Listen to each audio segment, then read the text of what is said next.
Abbaa isaanii qonnaan bulaa dinagdee botaraarraa, harmee isaanii addee Ijuu Amidaanaarraa bara 1843-44 keessa godina Kibba Lixa Shawaatti dhalatan.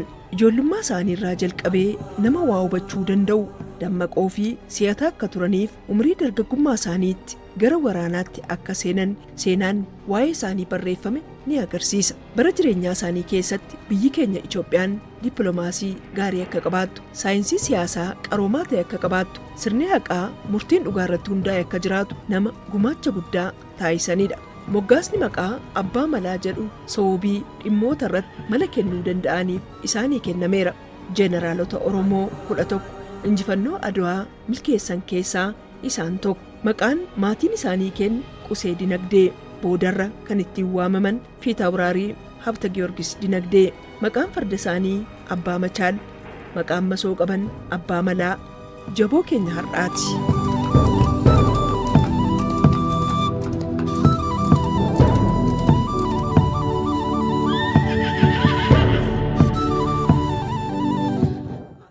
Maatiin isaaniillee maatii disipiliinii guddaa qabu.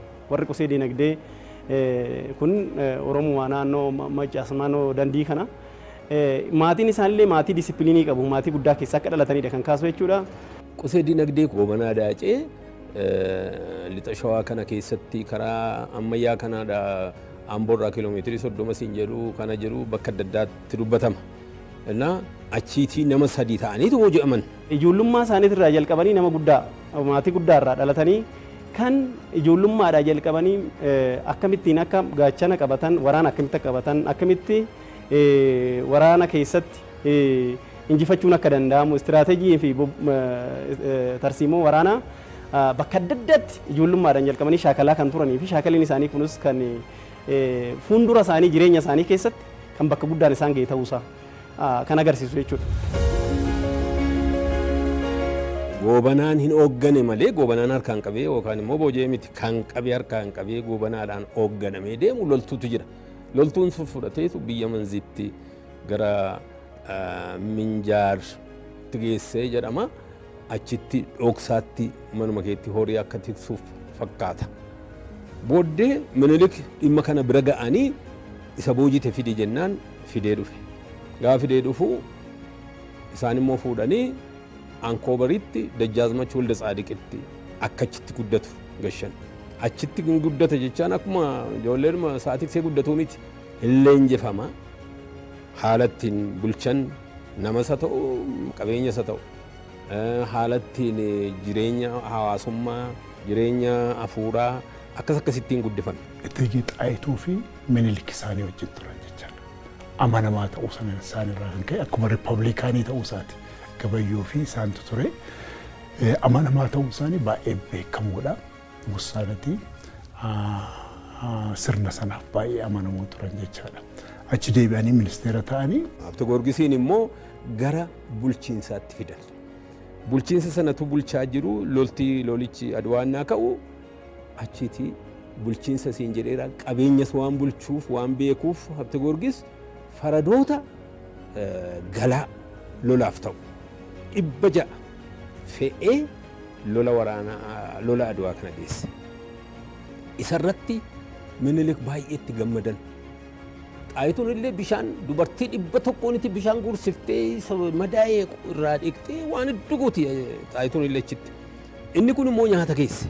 Biyyi nugusa duwwaadhaan kan bultu amma caasaa diriirfattee kaabinee horattee akkasitti ijaaramtee turte. Ministeera 12tu ijaarame sana keessaa Fiitaawota Goorgis yookiin Qusee Dinagdee ministeera waraanaa turanii hajaa alaas of jalatti qabatanii turanii ministeera biyya keessas of jalatti qabatanii turanii akkasumas immoo haqa olaantummaadhaan kan nama dinqu murtee nugusti Minilik murteessan illee keessa deebi'anii isaan muruu danda'u turan. Mootii tolchuu keessatti jaarraa 20ffaa keessa waliigala mootii 3 wajjin nama hojjetee jechuudha. Mootii 3 mootummaa 3 keessatti duuba ta'anii garuu hojiin isaanii akka biyyaatti irratti kan beekamu mootii Minilik Liji Iyyaasuu fi akkasumas Zawuduutii fi Raastafarii wajjin nama hojjetanidha jechuudha. Kana keessatti gaheen isaan taphatan yeroo hundayyuu akkuma isin jedhe sirna haqaa lafa qabsiisu Burokiraasii fi siyaasa biyya kanaa lafa qabsiisuu fi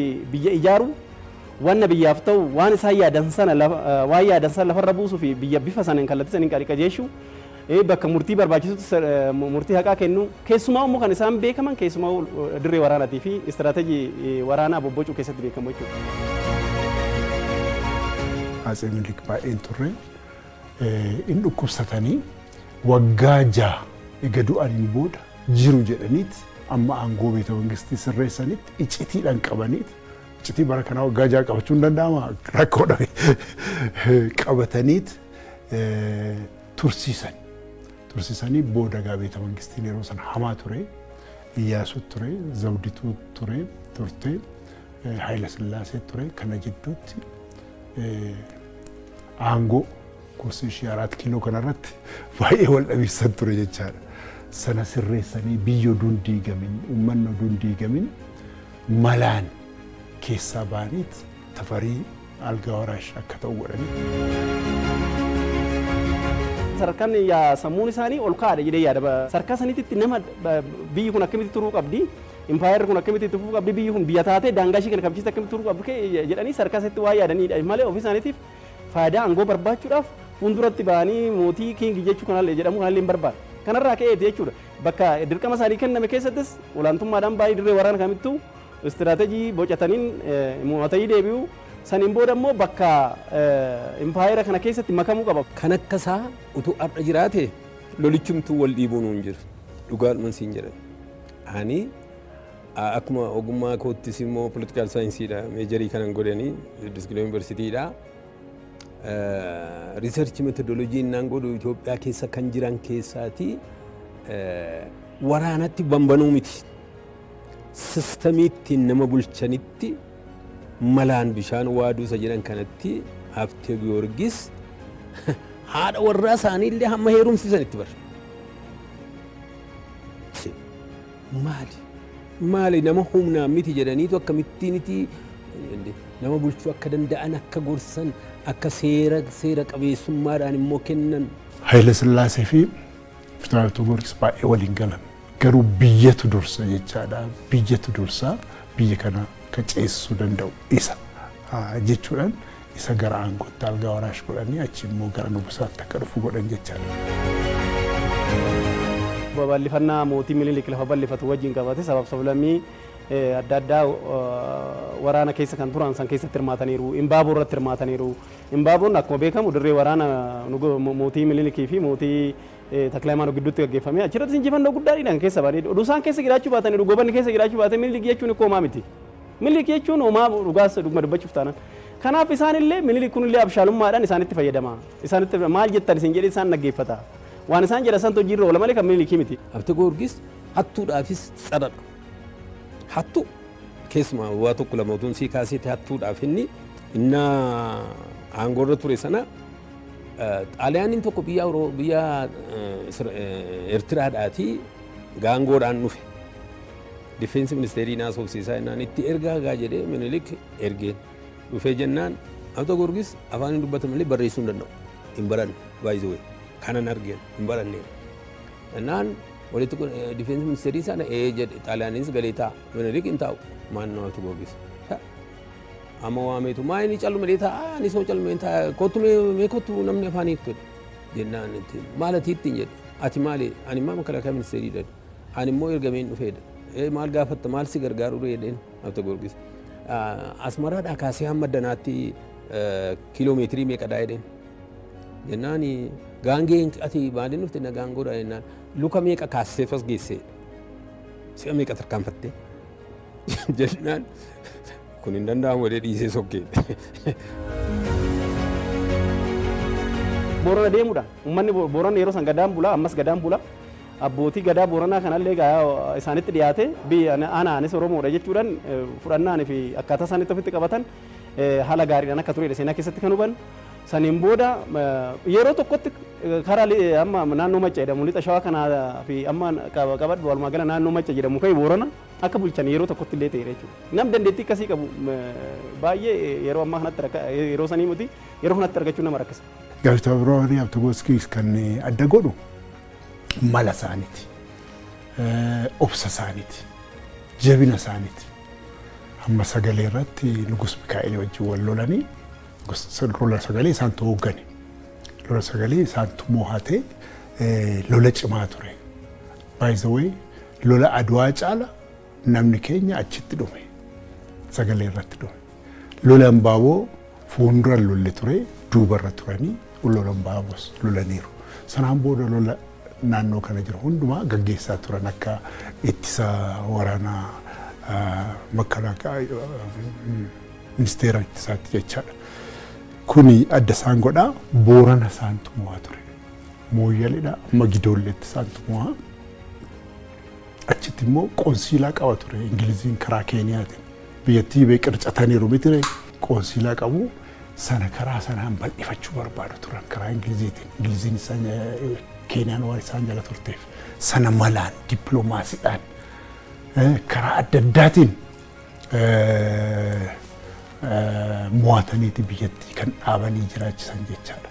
Waraanni sagalee kun mootii giddugaleessatii fi mootii Walloo Abbaa Iyyaasuu fa'aa wajjin Raasalii wajjin kan wal gaggeeffame ture. Achirrattis injifannoo guddaadhaan deebi'anii achas deebi'anis mootiin Minilik kun keessumaa humnaa dadhabaa dhufu dadhabbinaa keessatti dandeettiin fi barri sun wanni isa barbaadamu yeroo inni itti bara 1913 naannoo kana akka lakkoofsa Awurooppaatti mootiin Minilik keessumaa gizee mootummaan isaatii fi impaayir gizee bulchiinsa isaanii yeroo itti dadhabee waan tureef bakka bu'uu qaba jedhanii liji Iyyaasuun kun akka bakka bu'u yeroo ta'etti liji Iyyaasuu kanas gargaaraa turan jechuudha.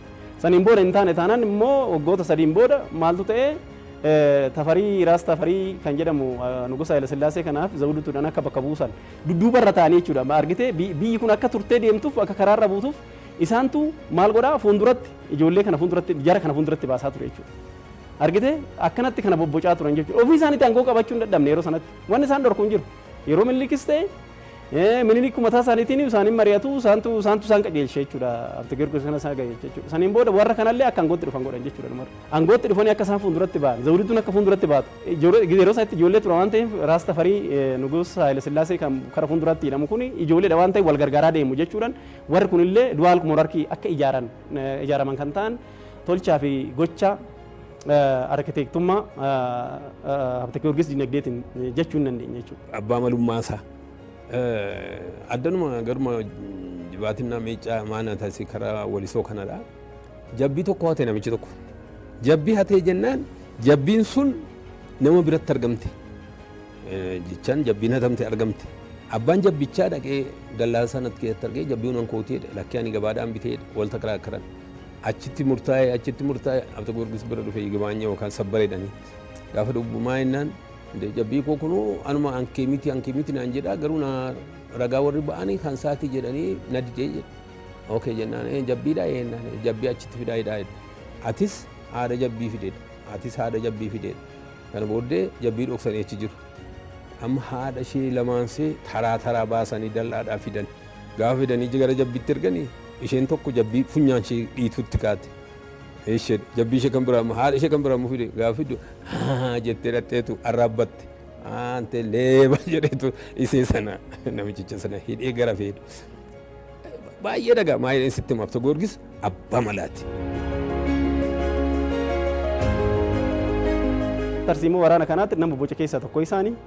Lammaffaa waraana kana keessatti bocuu qofa osoo hin ta'in lolanii nama lolchisiisanidha jechuudha. Akkamitti lolanii lolchisiisanii yoo ta'e ilaallee keessumaa'uu du'a Gabayyoo Gurmuu Gaaddisa Gurmuutiin booda isaanii wareegamanii dirree waraana kanarratti wareegamanii fakkeenyummaa guddaa ta'uudhaan waraana keessatti of darbatanii erga Xaaliyaanota baay'ee kuteessaniin booda erga nama baay'ee wanni godhaniin booda dirree waraanaa keessatti akkuma beekamu mo'uun akka jiru fakkeenyaaf rukutamuun akka jiru rukutamuun jira. Isaan immoo of wareeganii nama saba kanaaf biyya kanaaf dabarsanii kennuudhaaf jechuudhaan achirratti wareegaman jechuudha Gabayyoo Gurmuu. Saniin booda iddoo isaanii san kan bu'ee eenyudha? Abdi Giyoorgis dinagdee qusee dinagdee kana jechuudha. Waraana sanii liid godha hin gaggeessan. Argitanii saniin booda immoo injifannoodhaan deebi'a. Injifannoo saniin deebisuun saniin duras waraanota baay'ee irratti hirmaatanii jiru. Waraanota akkuma kitti irratti hirmaatan qusee dinagdee. Kuni muuxannoo guddaa isaaniidha jechuudha. Kuni muuxannoo maal isaa kenne waraanuu qofa otoo hin ta'in istiraateejii waraanallee akkamittiin moona kan jedhu kanallee gaheen isaan taphatan xaayituu faajiniin gahee guddaadha jechuudha. Abdi Giyoorgis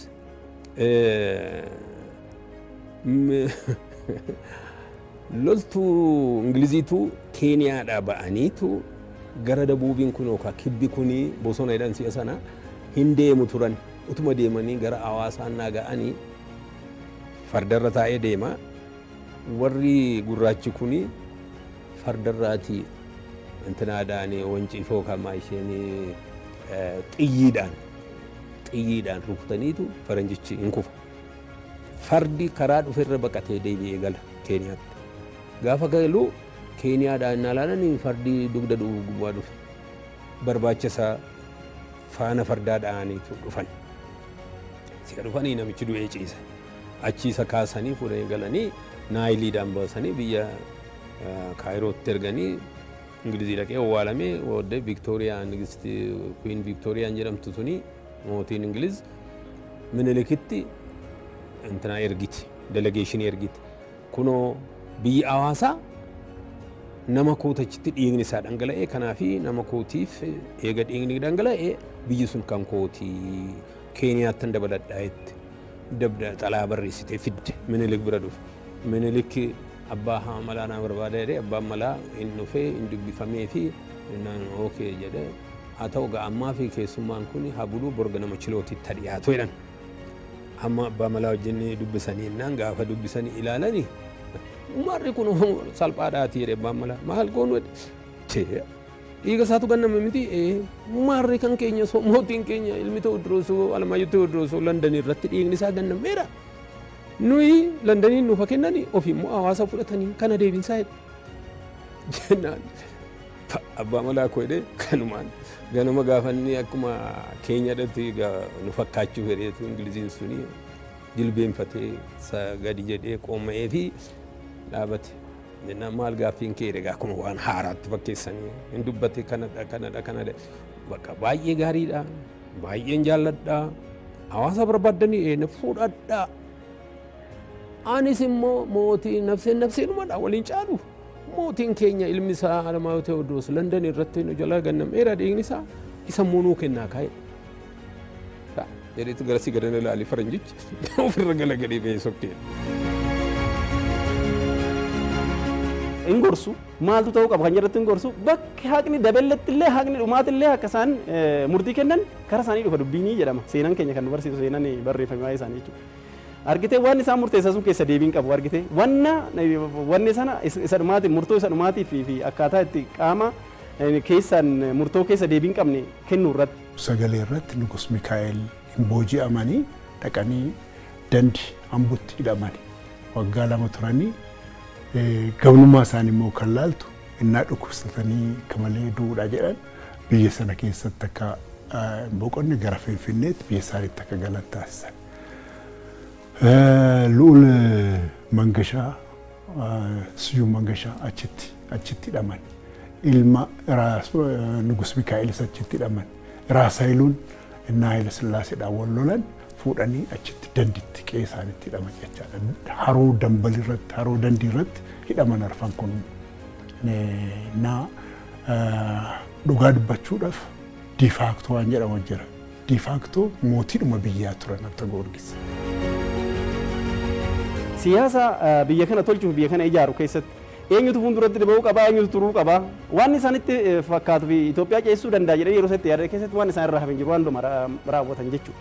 Achi moo'icha eega raawwate Saraarii Gabayyoonis eega du'e Baalchaan Bakkasaa eega du'e bu'ee booddee mo'anii hundumtuu eega raawwatame warri booji'amanis booji'amanii warri bilisoomanis bilisoomanii deebi'anii galanii asinnaa dhufan Finfinnee irratti addanummaa Jaal Meedaadha namni Jaani Hooyi Meedaadha. Jaani Hooyi Meedaadha malee Jaal Meedaa hin baanu illee Jaani Hooyi Meedaadha achitti isa du'ees isa jiruus humna jiru ilaaluudhaaf taa'anii achitti yaggaa jiranitti Minilik Habte Goorgisii waamee madaaliyaa kennee fi walii wajjin mana Habte Goorgis dhaqanii ndaa'u mana Habte Goorgisittis madaaliyaa achitti kenneef jedhama gaa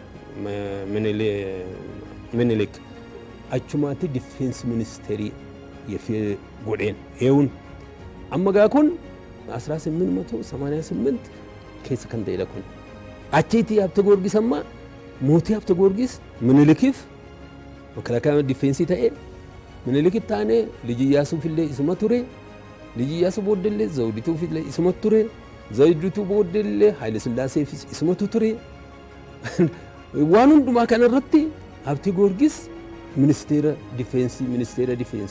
ዲፌንሳ ta'e nama siyaasa isaanii siyaasa nama tolchanii beekanidha nama siyaasan biyya kana ijaaranidha jechuudha siyaasan ijaaraan qofa otoo hin taane isaan istiraateejistii yookiin immoo tarsiimoo waraanaa nama bocuu danda'udha jechuudha kana keessatti gaheen isaan taphatan guddaadha akkasumas haqaa fi murtii haqaa kennuu keessatti akkasumas immoo mootummaa illee tolchuu keessatti jechuudha kingi meeker jedhamee kan beekamu akka sarkaa kanatti maqaa isaanii dha'uun danda'ama jechuudha. Lakkoofsa Awurooppaatti bara 1926 irraati akka dhukkubsatanidha kan waan dubbisne kan barannes jechuudha naannuma kanatti isaan bara 1981 hanga bara 1951 hanga 18 amma 1926tti umurii dheeraa jiraataniiru keessumaa immoo gaaf tokko boqonnaa tokko malee biyya kana tajaajilaniiru impaayera har'a Itoophiyaa jennu injifannoo dirree waraanaa Adawaa kana dabalatee injifannoowwan dirreewwan gurguddaa biyya kana tolchuu keessatti gaheen isaan hojjetan biyya kana ijaaruu keessatti gahee guddaadha jechuudha kanaan yaadatamu jechuudha.